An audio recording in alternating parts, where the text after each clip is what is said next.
Hello viewers, ఈరోజు మనతో ప్రముఖ ఆక్యుపంక్చర్ హీలర్, ఆక్యుపంక్చర్ వైద్య నిపుణులు డాక్టర్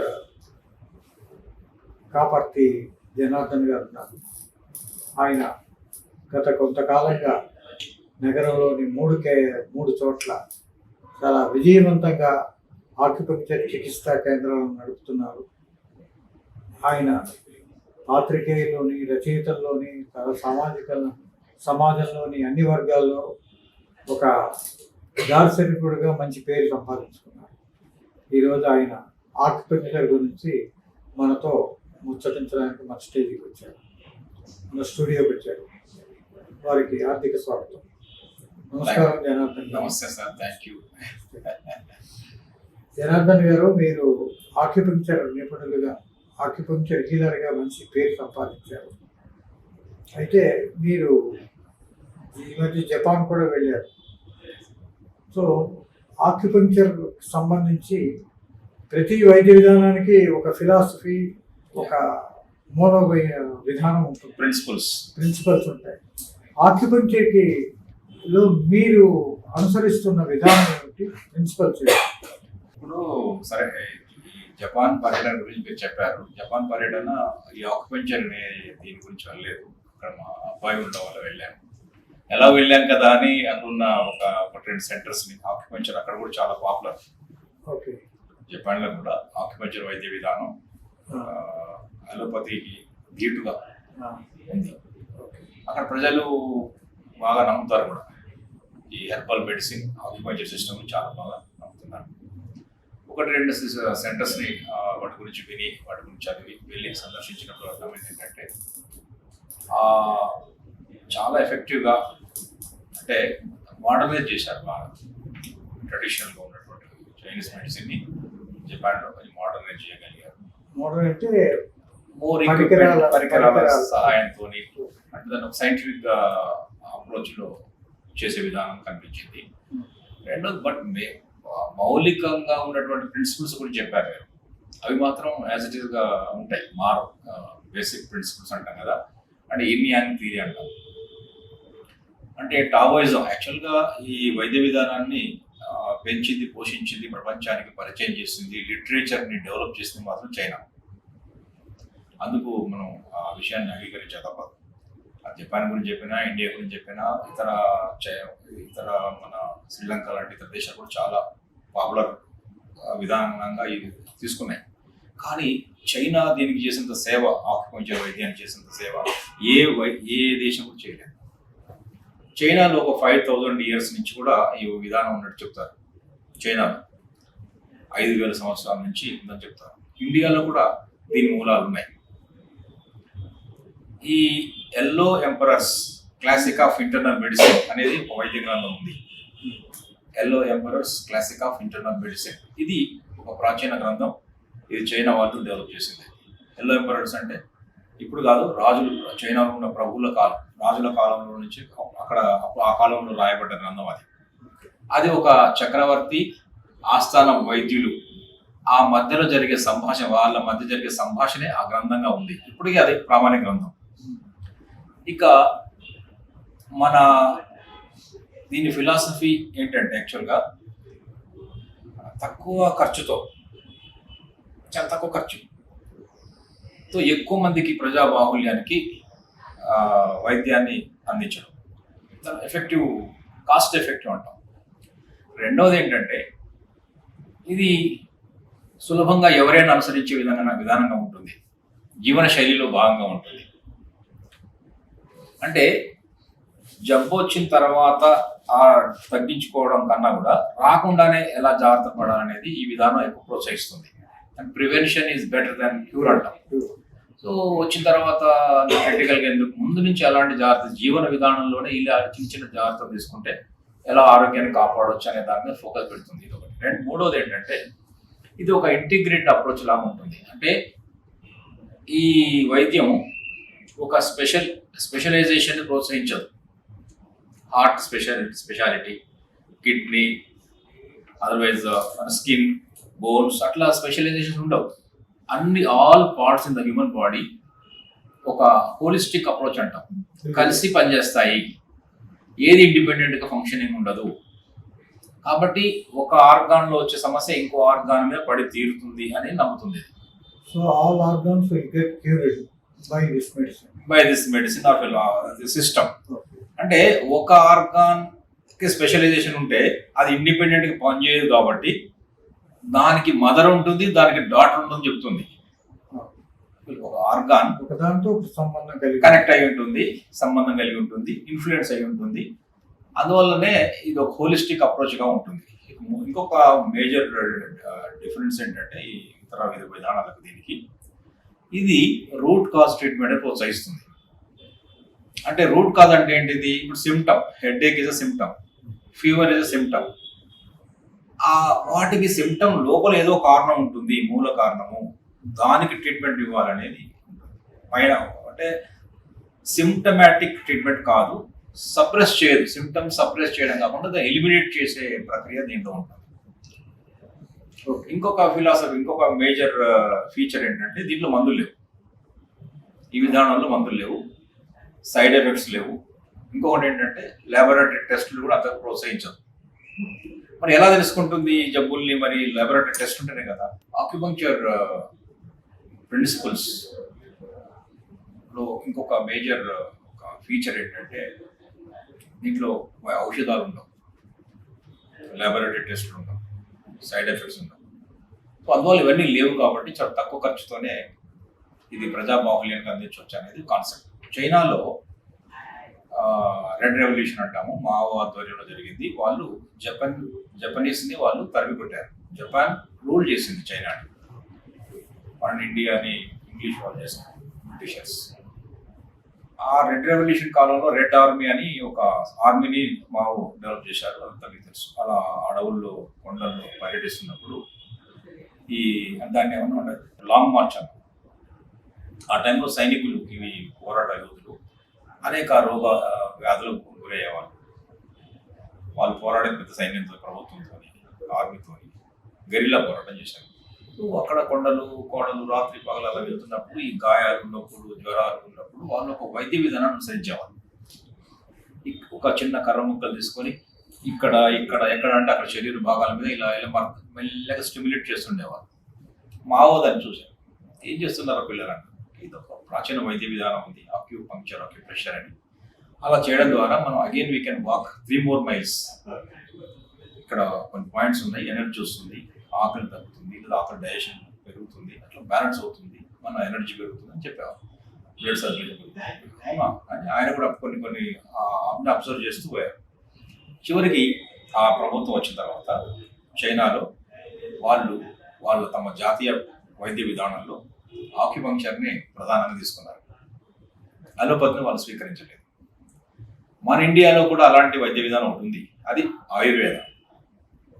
ఆయుర్వేద అంటే మన ప్రభుత్వం కూడా, మన గవర్నమెంట్ వచ్చిన తర్వాత, ఇండిపెండెన్స్ వచ్చిన తర్వాత ఆయుర్వేదాన్ని కాకుండా, లేదా లోకల్ వైద్య విధానాన్ని కాకుండా ఈ ఇంగ్లీష్ వైద్య విధానాన్ని కంటిన్యూ చేశాం. సో అందువల్ల ఇంగ్లీష్ అనేది మనకు బాగా అలవాటు పడిపోయింది. కానీ చైనా వాళ్ళు ఇప్పటికీ చాలా మెజారిటీగా ఎంత కొంత లిబరలైజేషన్ అయినప్పటికీ కూడా జపాన్, చైనా, కొన్ని ఇతర దేశాలు ఈ ఆక్యుపంక్చర్ని వైద్య విధానంలో ఒక ప్రముఖ స్థానాన్ని ఇస్తున్నాయి. ఇప్పుడు ఆక్యుపంక్చర్ విధానంలో ఇన్ని సుగుణాలు ఉన్నాయి, ఇంత మంచి వ్యాధుల్ని వెంటనే నయం చేసే లక్షణాలు అయినప్పటికీ కూడా ప్రత్యామ్నాయమైన దేశీయ వైద్య విధానంగా ఇది ఆక్యుపంక్చర్ ఎందుకు రాణించలేదు? ఎందుకంటే యాక్చువల్గా ఏమవుతుందంటే అంటారు కదా, మన సామెత ఉంది, ముందు వచ్చిన చెవుల కన్నా తర్వాత వచ్చిన కొమ్ములు వాడి అని. ఇది 5,000 సంవత్సరాల నుంచి ఉన్నప్పటికీ కూడా ఆ 250-300 ఏళ్ల కింద ఈ వైద్య విధానం పాపులర్ అయింది, ఈ అలోపతి. రెండవ ప్రపంచ యుద్ధంలో క్షతగాత్రుల్ని సర్జరీలు చేసి కాపాడి వాళ్ళ బోన్ సెట్ చేసి అదంతా చేయడంలో కీలక పాత్ర పోషించింది అలోపతి. అప్పుడు సర్జరీలు అవసరమైంది. అప్పటికప్పుడు క్షతగాత్రుల్ని ఎమర్జెన్సీ నుంచి కాపాడేది ఈ అలోపతి అనేది ఒక బ్రహ్మాస్త్రాన్ని బాగా అద్భుతంగా పనికి వచ్చింది. ప్రపంచ దేశాలు దాన్ని యాక్సెప్ట్ చేశాయి. అయితే క్రానిక్ డిసీజ్, ఇప్పుడు అన్ని జబ్బులు ఇలాంటివి కావుగా. ఇప్పుడు హార్ట్ అటాక్స్ కానీ, ఇమీడియట్ హార్ట్ అటాక్ వచ్చిందని పడిపోయాడు, కొలాప్స్ సర్జరీ చేయాలంటే ఖచ్చితంగా అలోపతిని మనం తీసుకోవాల్సిందే. కానీ డయాబెటీస్ ఉంది, థైరాయిడ్ ఉంది, మోకాలు నొప్పులు ఉన్నాయి, ఇలాంటి అనేక క్రానిక్ జబ్బు దీర్ఘకాలికంగా బాధపెట్టే కొన్ని సమస్యలు ఉన్నాయి. వాటికి ఆల్టర్నేటివ్ మెడిసిన్స్ కూడా మనం తీసుకోవాలి, అనుసరించవచ్చు. అందులో ఈ ఆక్యుపంక్చర్ ఎందుకు స్పెషల్గా మనం చెప్తున్నాం, ఎందుకు పాపులర్ కాలేదనే దానికంటే ముందు ఎందుకు ఇన్ని సుగుణాలు ఉన్నా కూడా, మీరు ఇందాక అడిగి ఎందుకు సుగుణాలు ఉన్నా కూడా జనం యాక్సెప్ట్ చేస్తున్నారు.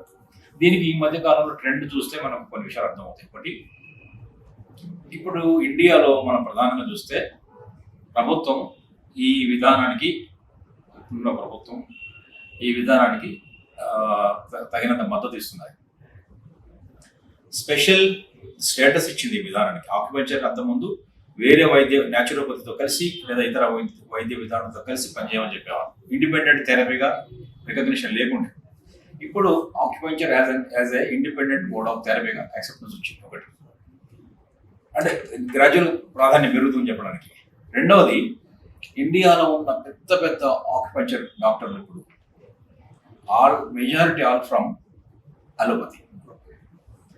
డాక్టర్ లోహియా గారు, డాక్టర్ కుమార్ గారు, డాక్టర్ ఇక్కడ లోకల్ హైదరాబాద్లో ఉన్న సాగర్ గారు, డాక్టర్ సుధీర్ గారు, ఇట్లా అనేక మంది ఇన్ని పేర్లు చెప్పినా సరే నేషనల్ లెవెల్లో, రీజనల్ లెవెల్లో వాళ్ళంతా అలోపతి బ్యాక్గ్రౌండ్ నుంచి వచ్చిన వాళ్ళే.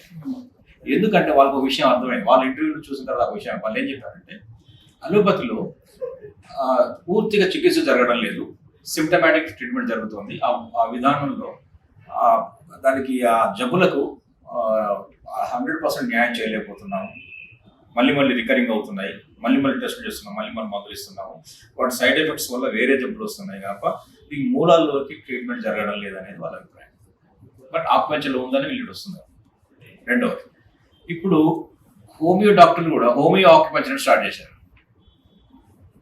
ఆయుర్వేద డాక్టర్లు కూడా ఆయుర్వేదిక్ ఆక్యుపంక్చర్ స్టార్ట్ చేశారు. Latest trends.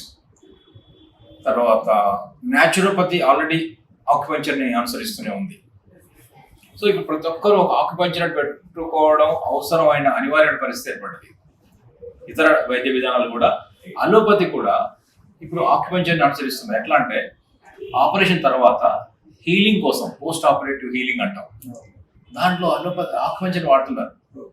చాలా పెద్ద హాస్పిటల్లో ఒక అలోపతి ఆక్యుపంక్చర్ బ్రాంచ్ని ఓపెన్ చేసి పోస్ట్ ఆపరేటివ్ పేషెంట్స్కి ఈ నీడిల్స్ ద్వారా ఉపశమనం కలిగించేలాగా హీలింగ్ చాలా ఫాస్ట్గా స్పీడ్గా అయ్యేలా చూస్తున్నారు. సో ఇది ఒక సైంటిఫిక్ కూడా చాలా రీసెర్చ్ జరుగుతుంది. ఒక నీడిల్ వేయడం ద్వారా ఇంటర్నల్గా ఎలాంటి మార్పులు వస్తాయి అని అంతకుముందు కనుక్కోవడం కష్టమైంది. దీనికి ఎగ్జాంపుల్ ఏంటంటే అమెరికన్ ప్రెసిడెంట్ నిక్సన్ అని ఉండే, అది 80s అనుకుంటున్నాను, రిచర్డ్ నిక్సన్ ఉండే. ఆయన చైనా పర్యటనకి వెళ్ళారు ఒకసారి. చాలా ఇంట్రెస్టింగ్ స్టోరీ లాగా ఉంటుంది. వెళ్ళినప్పుడు ఆయన వెళ్ళే అమెరికా ప్రెసిడెంట్ చైనా పర్యటన అంటే చాలా హడావిడిగా ఉంటుంది. అంటే చైనా కమ్యూనిస్ట్ దేశం, అమెరికా ఆపోజిట్ కంట్రీ. హడావిడిగా పెద్ద ఫైట్, అందులో డాక్టర్లు అందరూ అన్ని రకాల సదుపాయాలతో వెళ్తాడు కదా. అక్కడ వెళ్ళిన తర్వాత అమెరికాకు సంబంధించిన ఒక పత్రిక యజమానికి, ఆయనతో పాటు ఫ్లైట్లో వెళ్ళిన వానికి ఆయనకి అపెండిసైటిస్ వచ్చింది. కడుపులో 24 గంటల ఆపరేషన్ చేయాలి. మరి చైనా వాళ్ళు ఏం చేయమని అడిగారు. లేదు మా దగ్గర అన్ని ఫ్లైట్లు అన్నీ ఉంటాయి, డాక్టర్లు ఉన్నారు, స్పెషలిస్టులు ఉన్నారు, అన్ని బ్రాంచెస్లో ఉన్నారు, అక్కర్లేదన్నారు. సరే సర్జరీ చేశారు. సర్జరీ అయింది, పెయిన్ తగ్గలేదు, నొప్పి తగ్గట్లేదు, పాపం ఇబ్బంది పడుతున్నాడు. ఒక రోజు 2 రోజులు చూస్తున్నారు, ఇంకా పేషెంట్లు ఇబ్బంది పడుతుంటే ఆయన పత్రిక అధిపతి వార్తలు ఎట్లుంటాయి, ఈ కంగారు పడి మరి మీరు ట్రై చేయమని మళ్ళీ అన్నారు చైనా. సరే చేయండి, చూద్దాం ఏముంది, పోయేది చూద్దాం. ఒక వీళ్ళు చైనా ఆక్యుపంక్చరిస్టులు వచ్చారు. అప్పుడు అంత ఆక్యుపంక్చర్ ఉండే, నాడి చూశారు, కొన్ని నీడిల్స్ వేశారు, తగ్గిపోయింది, పెయిన్ తగ్గింది, ఉపశమనం లభించింది, స్వాంతన వచ్చింది. అప్పుడు నిక్సన్కి ఒక అమెరికా ప్రెసిడెంట్కి ఒక ఐడియా వచ్చింది, దీని మీద రీసెర్చ్ చేయాలనుకున్నాం. మేము చేయలేండి, ఇంత పెద్ద డాక్టర్లు బృందం వాళ్ళు సాధించలేనిది, ఒక నీడిల్ ఇలా చేసి పల్స్ చూసి చేయగలిగారు, దీని రహస్యం అని. అక్కడ వెళ్ళిన తర్వాత అమెరికా పెద్ద బృందాన్ని పంపించి కొంతకాలం పాటు చైనాలో రీసెర్చ్ చేశారు. ఆ ప్రాంతానికి వెళ్ళి, ఈ ప్రాంతానికి వెళ్ళి, హాస్పిటల్కి వెళ్ళి, ప్రజల్ని అడిగి పెద్ద రిపోర్ట్ని సబ్మిట్ చేశాను. ఆ రిపోర్ట్లో చెప్పిన ఇంపార్టెంట్ ఆస్పెక్ట్ ఏంటంటే ఇది చాలా ప్రాచీన వైద్య విధానం, ప్రజల్లో బాగా వెళ్ళింది, జబ్బులు తగ్గుతున్నాయి. కానీ ఎందుకు తగ్గుతున్నాయో తెలియదు, ఎలా తగ్గుతున్నాయో తెలియదు. అదేదో వేస్తారు, లోపల మార్పులు వస్తున్నాయి. వేయగానే బ్లడ్ సర్క్యులేషన్ పెరుగుతుంది, నీడిల్ వేయగానే హార్మోనల్ బ్యాలెన్స్ అవుతుంది, నీడిల్ వేయగానే ఎనర్జీ పెరుగుతుంది, నీడిల్ వేయగానే డైజెషన్ బ్యాలెన్స్ అవుతుంది, ఆకలి డైజెషన్ బ్యాలెన్స్ అవుతుంది. నీడిల్ వేసిన తర్వాత ఎలిమినేషన్ ప్రాపర్గా జరుగుతుంది, యూరినేషన్ మోషన్ జరుగుతుంది. నీడిల్ వేసిన తర్వాత నిద్రపడుతుంది. ఎందుకు మార్పులు అయితే వస్తున్నాయి, ఎందుకు అనేది ఎక్కడ ఏం మార్పులు వస్తుందో తెలియడం లేదని చెప్పారు. దాని తర్వాత ఆ నిక్సన్ ఏం చేశారంటే లేదు మన దేశంలో కూడా ఇలాంటి బ్రాంచ్ పెట్టుకోమని అప్పుడు దాన్ని అలో చేశారు. అలోపతి వైద్యాన్ని మీద అమెరికా కూడా ఈ ఆక్యుపంక్చర్ వైద్యాన్ని అలో చేయడం నిక్సన్ డాక్టర్ మనం రిచర్డ్ నిక్సన్ కాలం నుంచి ప్రారంభమైంది. అంతకుముందు కూడా ఇలాంటి ఒక ఇన్సిడెంట్ జరిగింది అమెరికాలో. నాకు అంత స్టేట్ గుర్తులేదు, కానీ ఆ స్టేట్లో కూడా ఇలా ఏమైందంటే చైనాకు సంబంధించిన ఒక లేడీ ఈ వైద్య విధానాన్ని కార్మికులు ఉండే ప్రాంతంలో కూడా ప్రాక్టీస్ చేస్తూ ఉండేది అమెరికా. అక్కడ లోకల్ డాక్టర్స్ ఏం చేశారంటే కంప్లైంట్ ఇచ్చారు, ఈమెకు సర్టిఫికేట్ లేదు, డిగ్రీ లేదు, ఎలా వైద్యాన్ని చేస్తారని. అప్పుడు ఏం చేశారంటే వాళ్ళు కోర్టును ఆశ్రయించారు. డైరెక్ట్గా అటాక్ చేయరు ఆ దేశాల్లో, కోర్టుకు వెళ్ళారు. కోర్టు ఈమెకు పిలిచింది, ఈ డాక్టర్ని పిలిచి మీరు ఎందుకు ప్రాక్టీస్ చేస్తున్నారు, వైద్యం ఎలా చేయగలుగుతున్నారంటే నేను చైనా దేశస్తురాలి, ఇక్కడ వచ్చి స్థిరపడి చాలా కాలం అయింది, మా పూర్వీకులంతా ఇదే వైద్య విధానంలో ఉన్నారు, దీన్ని అనువంశిక వైద్యం అంటాము, తరతరాలుగా చేస్తున్నాను, తగ్గుతుంది, వస్తున్నారు. కంప్లైంట్ ప్రజలు ఎవరు చేయలే కదా, డాక్టర్ కాంపిటీటర్స్ చేశారంట. అప్పుడు ఆయన చేశారంటే అవును కరెక్టే, ఎవరో చేస్తే ప్రాబ్లం ఉంటాయి కదా, మేము కోర్టు తీసుకునేది, దీనిగా రీసెర్చ్ చేయండి అని అన్నారు. కోర్టు సర్వే చేయండి, కొంచెం ప్రజలను అడగండి, పబ్లిక్ని అడగండి, ఇంకా ఏరి కాలనీ లోపల అడిగి మరింత డీటెయిల్స్ రమ్మని కోర్టు చెప్పారు. తర్వాత 1 year 2 years తర్వాత కోర్టు సబ్మిట్ చేసిన దాంట్లో ఇది బాగా పనిచేస్తుంది, ప్రజలు ఎవరికి దీని మీద కంప్లైంట్స్ లేవు, నెగిటివ్ అభిప్రాయం లేదు, తక్కువ ఖర్చుతో వెళ్తున్నారు, చేయి చూపించుకుంటున్నారు, ఎక్కడో దగ్గర ప్రెషర్ పాయింట్ చెప్తున్నారు, ఇలా కూడా చేస్తున్నారు, ఇది హెల్ప్స్ ఇస్తున్నారు, తగ్గుతుంది, they are happy, side effects లేవు, వాళ్ళు హ్యాపీగానే ఉన్నారని చెప్పారు. అప్పుడు ఇది అంతా కూడా అమెరికా చాలా కీన్గా అబ్జర్వ్ చేసిన గవర్నమెంట్ ఇవన్నీ చూసిన తర్వాత మన దేశంలో కూడా ఈ వైద్య విధానం తీసుకుందామని ఓపెన్ చేసింది గేట్. ఒకసారి అమెరికా ఒప్పుకోగానే ఇమీడియట్గా స్ప్రెడ్ కావడానికి, ప్రపంచం స్ప్రెడ్ కావడానికి అవకాశం వచ్చింది. ఆ తర్వాత గ్రాడ్యువల్గా శ్రీలంక వచ్చింది, ఇండియాకి వచ్చి ఇండియాలో కూడా చాలా దీని ప్రాచుర్యంలో ఉంది. ఇప్పుడు ఇంత చెప్పిన అన్ని బ్రాంచెస్, అన్ని వైద్య విధానాలు, అలోపతి దగ్గర నుంచి అన్ని వైద్య విధానాలు కూడా ఆక్యుపంక్చర్ అనే ఒక ట్యాగ్ ముందు వెనక తగిలించుకునే పరిస్థితి అయితే ఎమర్జ్ అయింది. ఇప్పుడు ఆక్యుపంక్చర్లో మీ అనుభవంలో త్వరగా నయమయ్యే వ్యాధులు ఏంటి, దీర్ఘకాలిక వ్యాధులకి దీని ప్రభావం ఎలా? ఆక్యుపంక్చర్లో మనకు ఏం చెప్తారంటే ఇది క్రానిక్ లేదా నొప్పులు మాత్రమే బాగా పనిచేస్తుంది అనేది బాగా ప్రచారం జరిగింది. పెయిన్ మేనేజ్మెంట్, పెయిన్ని బాగా ఇమీడియట్గా ఎంత పెయిన్తో వచ్చినప్పుడు తగ్గిస్తుంది, లేదా క్రానిక్ దీర్ఘకాలిక వ్యాధులకు బాగా పనిచేస్తుంది అంటారు. కానీ నా అనుభవంలో ఈ పుష్కర కాలంలో గమనించింది, చాలా మంది పేషెంట్ చూసిన అర్థమైంది ఏంటంటే ఇది అక్యూట్ కండిషన్లో ఉన్నా కూడా లేదా క్రానిక్ కండిషన్లో ఉన్నా కూడా పనిచేస్తుంది.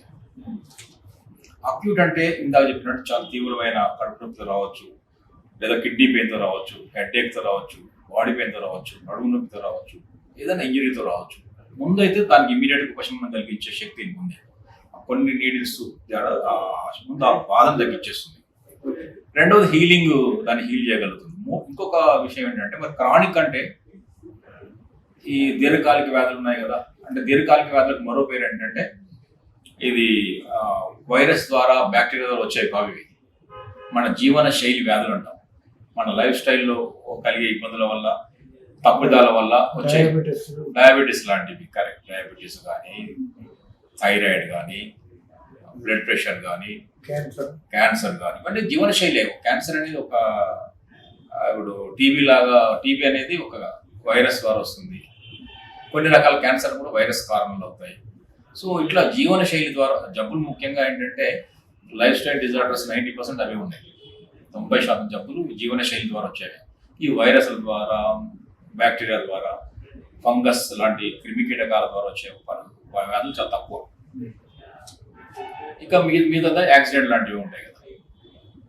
సో ఇంకొక మనం ఏం చెప్పొచ్చు అంటే సైకోసోమాటిక్ డిజార్డర్, సైకలాజికల్ డిజార్డర్స్, అవి కూడా చాలా పర్సెంట్ ఉంటాయి. సైకలాజికల్ డిజార్డర్స్ అంటే మానసికంగా సంభవించే, మనసులో నుంచి శరీరంలోకి వచ్చే జబ్బులు అంటాం వీటిని. అవి కూడా డామినెంట్ పోర్షన్ గానే ఉంటాయి. అవి కూడా దాదాపు ఎక్కువ సంఖ్యలోనే ఉంటాయి. ఇప్పుడు న్యూరో సంబంధించిన వ్యాధులు నయం చేయడానికి ఆక్యుపెంచర్ అవకాశం ఉంది. న్యూరలాజికల్ అంటే నేను చూస్తుంది for example sciatica, nerve disorder, neurological, migraine, ఇది ఈ రెండు.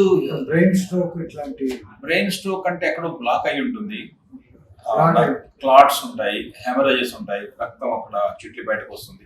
సో వీటన్నిటి కూడా ఇమీడియట్ గా సర్జరీ అయిన తర్వాత, పోస్ట్ సర్జరీ తర్వాత హీలింగ్ కోసం వాడుకోవచ్చు, లేదా కొంతకాలం నుంచి ముందే వచ్చినా కూడా దీన్ని నివారించుకోవచ్చు, చేయొచ్చు. ఎలా చేస్తారు అంటే ఆక్యుపంక్చర్లో బాడీలో తన వ్యవస్థ, అన్ని వ్యవస్థలు సక్రమంగా పనిచేసేలా చేసే శక్తి ఉంది. ఏ వ్యవస్థ సరిగ్గా పనిచేయడం లేదు ఇక్కడ. ఫర్ ఎగ్జాంపుల్ మీరు చెప్పిన దాంట్లో ఇక్కడ బ్రెయిన్లో హెమరేజ్ వచ్చింది, రక్తం చిట్లింది, రక్తం బయటకు వచ్చి ప్రవహించి గడ్డగట్టి, అదే కదా. అంటే ప్రసరణ సరిగ్గా లేదు, ప్రెషర్ ఎక్కువైంది. ప్రెషర్ ఎక్కువ, వీడన్ని కారణం ఏమై ఉంటుంది అంటే హార్ట్ బీట్ ఎక్కువ ప్రెషర్ చేయడం వల్ల అని చెప్తున్నారు. రెండవది అక్కడ రక్తనాళాల లోపల ఏదో రక్తనాళాల లోపల ప్రవాహానికి ఏదో బాగా అడ్డుపడే అవి బ్లాక్స్ డెవలప్ కావడం వల్ల కదా.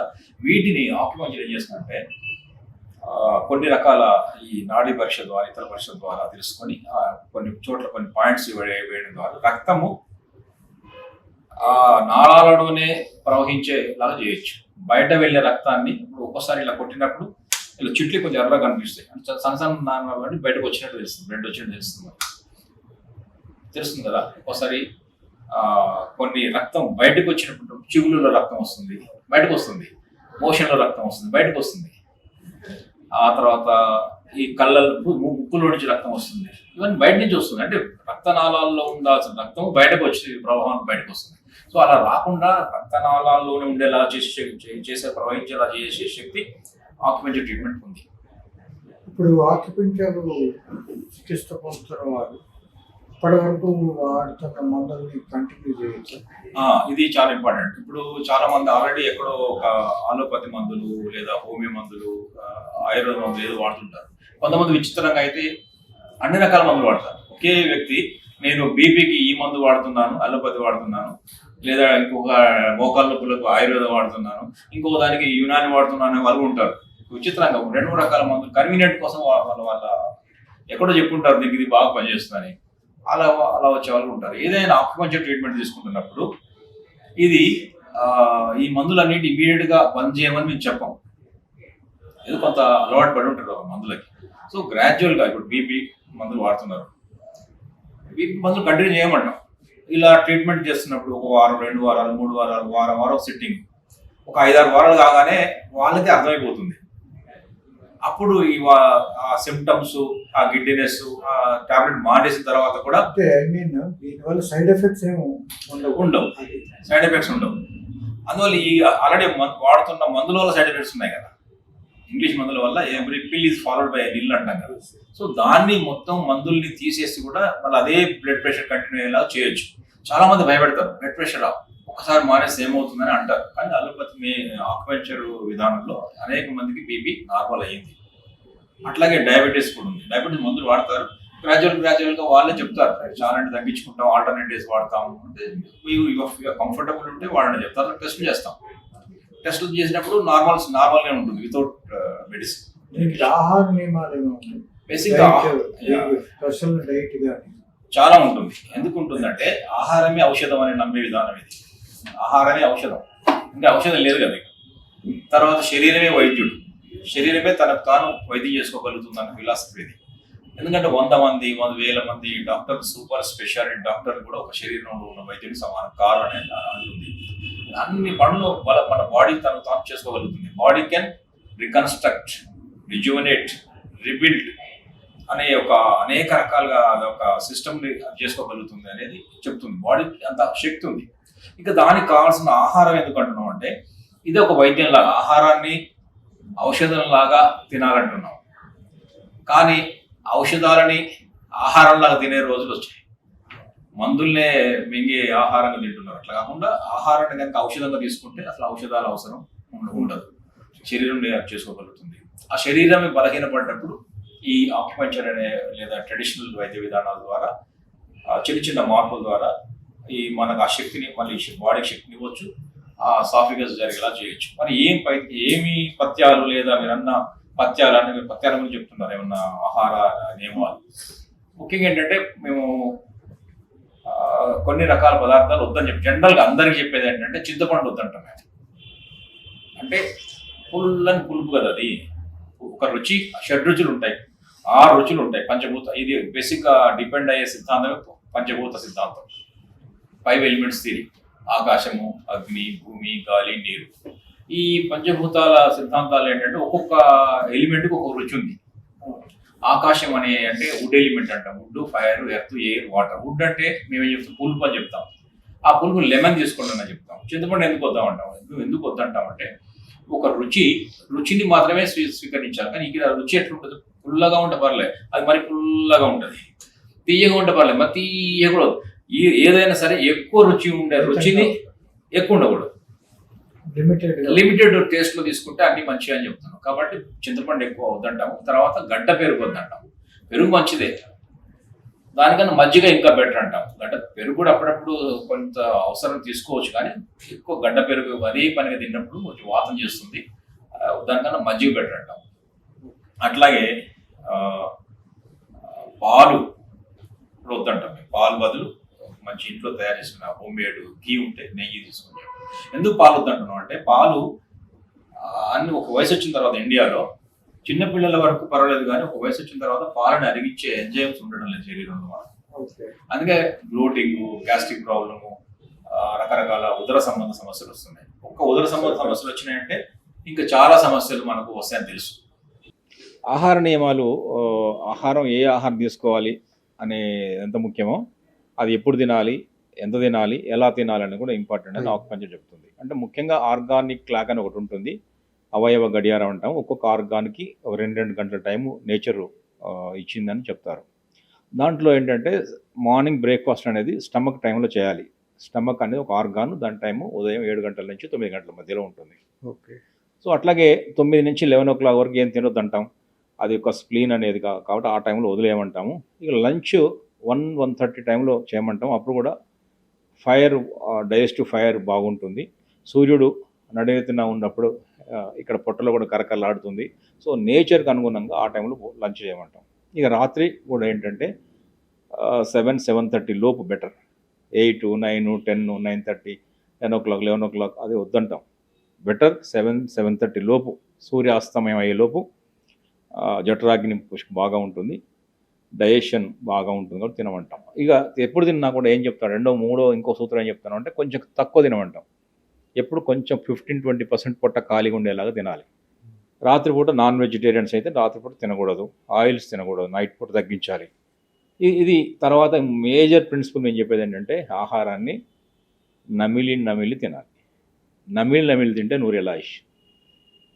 అది చాలా చాలా ఇంపార్టెంట్. ఈ 5-6 సూత్రాలు కనుక పాటిస్తే ఆహారంలో ఇక ఆయిల్స్ తగ్గించాలి. కామన్ అందరూ చెప్తున్నవి, ఆయిల్స్ తగ్గించాలి, ప్యాక్డ్, టిండు, క్యాన్డు, ప్రిజర్వేటివ్స్ కలిపినవి, బేకరీ ఐటమ్స్, బర్గర్స్, ఆ తర్వాత మేజర్గా మనం ఈ మైదా లాంటి పదార్థాలు అవన్నీ కూడా బాగా చాలా వరకు తగ్గిస్తేనే బెటర్.